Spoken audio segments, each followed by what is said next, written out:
አስረዳኝ። ኮኪ አንዴ ምንድነው? አንዴ ላስረዳሽ። አስረዳኝ። እንዴ ብትደፍሪ ነው የምመችኝ? እኔ እኮ በስቤ ነኝ። ቺት ማድረግ ሳይንስ ጭራሽ ነው በጥፊ።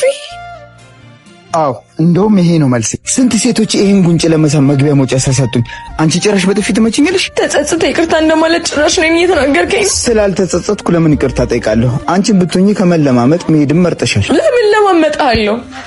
ተበዳይ ሆኜ ጭራሽ ተከሳሽ ምን እኔ ቆየ እኔ ጥፋት ምንድነው?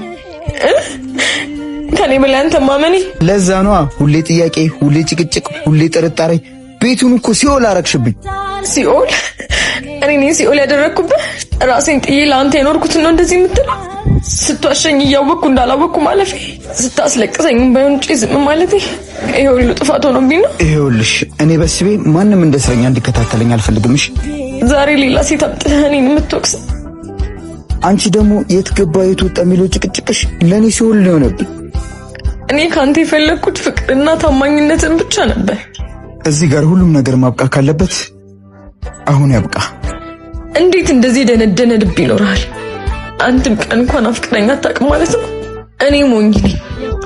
ትለወጣለህ ብዬ መጠበቄ እኔ ሞኝ ነኝ። ይሄ ትዕቢትና ልበ ድንጋይነትን ግን አንድ ቀን ጊዜ ውስጥ ደርስ ታያለህ። ውሃ የቆጠርከኝ